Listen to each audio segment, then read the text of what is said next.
In this video, I'm going to be going over the points of performance for any horizontal rowing variation, meaning anything where my arms are out in front of me and pulling towards me. That includes stuff that's slightly above that, things that are a little bit lower than that. All of them will be kind of the same. The first thing is about how I'm gripping the implement. So whether I'm using a dumbbell, a barbell, a cable machine with a handle, a band, they're all going to be the same. What I'm looking to get is I want that handle across my knuckles. So when I hold onto the handle or hold onto the weight, the flat side of my knuckles are facing away from me with a long arm. So that would look just like this. See, all of my knuckles are across. Too often you'll see people with just a fingertip grip or holding on with just these fingers. We want to make sure we're getting an entire grip across, because pulling through the pinky side of our hand is going to give us a really good connection to our lat and our upper back. Pulling with just our fingertips tends to get it a little bit more forearm and like a little bit more like front of your shoulder starts to kick in a little bit more than we want. So I want to make sure I get that full grip on the handle, pulling through the pinky side of my hand as I row. Next thing is going to be arm angle. So we can play with the different arm angles here to hit different things. If I'm going to be closer to my side, that generally will do a better job of hitting my lat. The only thing about that is when I'm pulling to my side, I don't have as much shoulder range of motion. So as I pull to my side, I'm paying attention to when my collarbone stops moving backwards and down, and instead wants to move up or forward. That is the end of your motion. You don't have to go anywhere past that. Okay? So you don't need to be pulling your hands to your stomach if you don't have actual access to that range of motion. The other thing about our elbow at our side is generally I'll usually have people try to open up their hand as you pull, and that usually gives you a little bit more space to work with. So as I pull, I'm opening up my chest and letting my palm open up. And as soon as I feel like my collarbone here wants to come up, that is the end of the motion. If I'm way out to the side, that is just going to target like my rear delts, the back of my shoulder, and like my mid back up, like right between the top part of my shoulder blades the most. Same thing at this 90-degree angle here. I'm not going to have nearly as much motion as you think you do. So same rules. I want to keep a long neck. As I'm pulling, as soon as I feel like my collarbone stops moving back and instead starts to move up or forward, that is the end of the motion. You can stop there and then go back forward. Over time, you might get farther back, but you don't need to force the issue. For most people, 90% of the time, what I'm going to be asking for is your arms to be somewhere in this 45 to 60-degree angle. Everybody will be a little bit different as far as what feels the best for them. But in this range is where you're going to have the most availability to keep driving that elbow back and still feel your collarbones moving backwards. Because the same rules. As soon as I feel my collarbones want to drift up or forward, that is the end of the motion. That is your body trying to find more range of motion. It's starting to cheat through other things. So I'm trying to think shoulder blades coming towards my spine, chest opening up.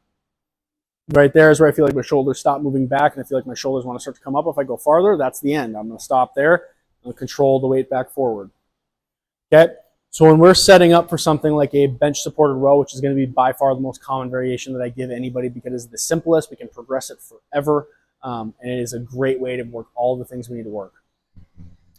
Setting up here is important to make sure we're getting the most chance for our shoulder blade to move very cleanly and make sure we get the most range out of our shoulder and get the most out of the exercise. So how I'm going to set this up is when I'm supporting myself on my hand, this hand is not being lazy, okay? Do this hand so you can see what I'm doing. This hand is not just hanging out and not just sagging into this. What I'm going to be doing is I want to make sure my hand is underneath my shoulder, okay? I have contact on my whole hand, heel of my hand, thumb side, fingers are relaxed onto the bench or onto the box. What I'm going to do is I'm going to reach myself away from the box as far as I can without my shoulder shrugging up until I even feel like I start rounding my upper back a little bit. So once I get to that point, I'm going to reach until I start to feel myself rounding. That's the end of the motion there. Now I'm going to keep that reach, and I'm going to try to lift my sternum as far as I can without losing that reach. So that puts me in a nice neutral stack position. It keeps my chest nice and open, so I'm actually going to be able to row really well, but it makes sure I'm not just arching through my low back to try to keep my chest up. If I relax this arm, it's easier for me to just crank on my low back in order to get my chest up. Not what I'm going for. So I'm trying to reach until I feel myself round a little bit. Keep the reach as you lift your chest up nice and big, And now that is the position you'll kind of maintain as you do the row. So what that's going to look like is, like I said, over top my hand, reach as far as you can until I start to round, open up my chest as far as I can, keep my sternum up as far as I can without losing that reach. This arm at the dumbbell is doing the same thing. I'm letting it get pulled around me without getting pulled open like that. Now from there, full grip on the dumbbell. I'm pulling through my pinky, trying to focus on my collarbone moving back as I row. As soon as I feel like it stops moving back, that is the end of the motion. Right now, all I feel is a lot of stuff around my shoulder blade and in my upper back working. If I come right to my side and let my hand naturally rotate, I feel it a little bit more towards my lat, towards my armpit, the side of my upper back. If I go up to the side, much harder at this weight. You won't be able to lift nearly as much weight. I feel more backside of my shoulder and upper back up here. The mechanics are always going to be kind of the same. I always suggest when you're setting up for any type of horizontal row, whether it's an inverted row on a bar and I'm hanging below it, it's a ring row where I'm hanging from the rings, if I'm chest supported on a bench with the arm, both arms with the weight, they're all going to have the similar ideas of what I'm going to do.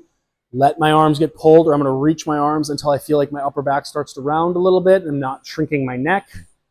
And then from there, I'm going to keep that reach as I lift my sternum up as far as I can. And that will put me in a nice neutral position. I already feel my upper back working a little bit to extend me. And from there, I'm just going to be pulling through my pinky, drive my elbows straight towards the floor, and I'm focusing on my collarbones and what they're wanting to do. As soon as they want to move forward or up, that is the end of the motion. You can stop there.